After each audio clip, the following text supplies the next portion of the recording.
Imagine growing up and nobody ever teaches you a single word. No names, no stories, no explanations. Nobody tells you what things are called. Nobody explains what feelings mean. Nobody gives you language. Would you still think like a normal human being? Would you still become fully you? For centuries, rulers and philosophers were obsessed with this exact question. They believed that if you raised a child completely apart from language, something would happen. The child would eventually speak the very first language of all humanity, the original tongue, the one that God, or nature, placed inside every human mind at birth. Around 600 BCE, the Egyptian pharaoh Psamtik I sent two newborn infants to live with a shepherd who was instructed never to speak to them. He waited. He believed language would emerge naturally from within them. According to the Greek historian Herodotus, after 2 years the children began repeating a sound that resembled bekos, the Phrygian word for bread. Researchers today believe this was almost certainly the children's babbling being misinterpreted by those who desperately wanted to find an answer. Centuries later, Holy Roman Emperor Frederick II reportedly conducted a similar experiment, raising children in complete silence to find humanity's original language. According to one chronicler, the children in his care did not thrive. They did not speak. And according to that same account, they did not survive. In 1493, King James IV of Scotland sent two infants with a mute woman to the isolated island of Inchkeith. He wanted to hear what language they would speak when they finally found words. What all of these rulers discovered, even if they could not fully understand what they were finding, was something far more unsettling than a first language. The human brain does not automatically become fully human on its own. Language helps build it. The American literary scholar Roger Shattuck gave these historical attempts a name that has stuck ever since. He called them the Forbidden Experiment. Forbidden not because the question was wrong, but because answering it properly would require doing something to a child that no ethical society could permit. These rulers were not trying to study cruelty. They were trying to study what a human mind becomes without language. And behind every one of these experiments was the same assumption. That language was already buried somewhere inside every human child, waiting to emerge on its own, the way a flower grows towards sunlight. What the evidence showed was something different. Mughal Emperor Akbar the Great reportedly conducted the most carefully documented of these experiments in the 16th century.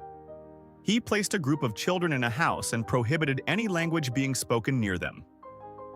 When he visited years later, the children had not developed speech. They communicated with gestures. Some remained effectively mute. The silence he had imposed had taken root inside them. The experiments were searching for a natural language that would emerge from the human mind on its own. What they found, again and again, was silence. Not the silence of a mind waiting to speak. The silence of a mind that had not been given the tools it needed to fully form.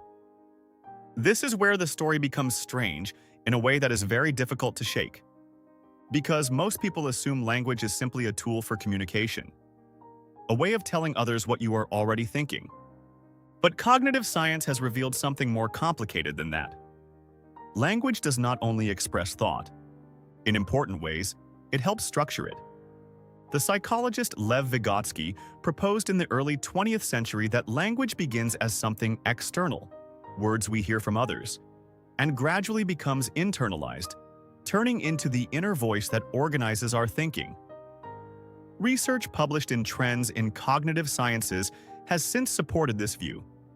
Inner speech, the voice inside your head, appears to help with planning, problem-solving, and maintaining attention.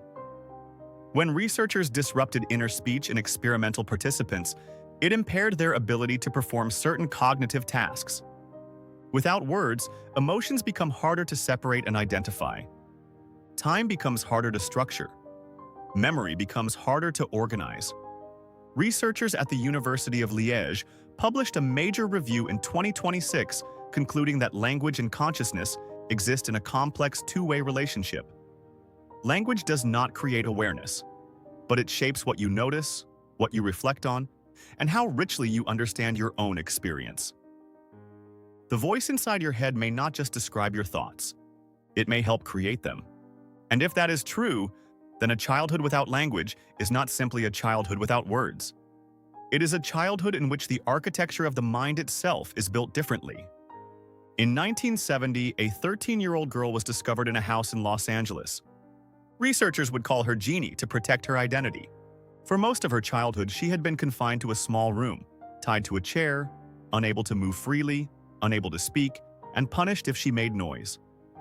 She had survived, but she had never been given language. When she was brought into the world, she could not speak. She understood almost nothing that was said to her. She was 13 years old and had never once had a real conversation.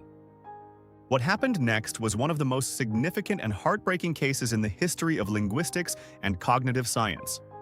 Researchers, linguists, and psychologists worked with Jeannie intensively over the following years.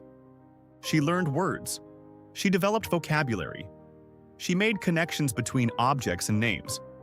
But grammar, the structure that holds language together and makes complex thought possible, never fully arrived. Her language development plateaued. She could name things. She could express basic needs. But the deeper architecture of language, the part that allows humans to build abstract ideas, to discuss the past and the future, to reflect on their own feelings, that part remained difficult to reach. Her case became the most powerful real-world test of what scientists call the critical period hypothesis.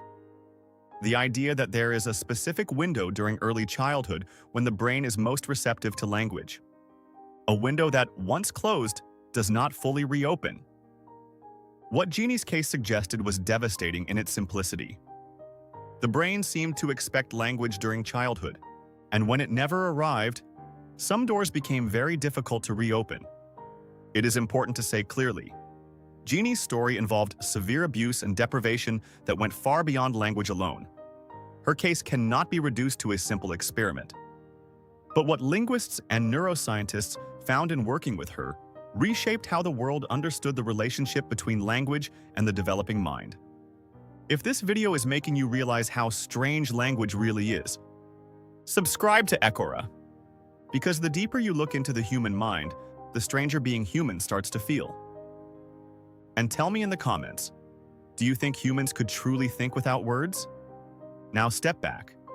Step back approximately 135,000 years. Genomic research published in 2025 placed the origins of complex human language at least that far back, potentially co-evolving alongside the emergence of Homo sapiens itself. And what that language gave early humans was something no other species on Earth had ever had before: the ability to store knowledge inside other people. Think about what that means.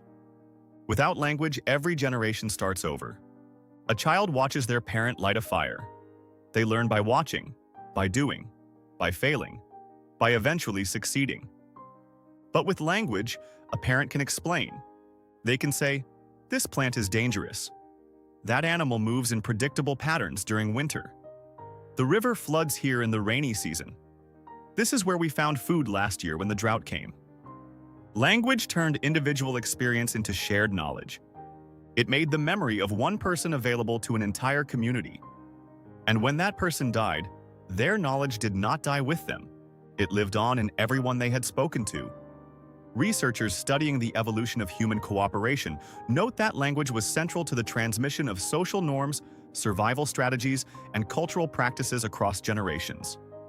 Innovations like coordinated hunting, fire use, tool making, and long-distance trade were not just physical skills. They were communicated skills. They traveled through language. Language allowed knowledge to survive death. And that may be the single most powerful advantage any species has ever developed. Here is the part that might actually unsettle you. Right now, as you watch this video, there is very likely a voice inside your head. It may be reading along with what is being said. It may be commenting. It may be forming opinions. That voice, what researchers call inner speech, is something most people experience as deeply personal, as theirs. But where did it come from?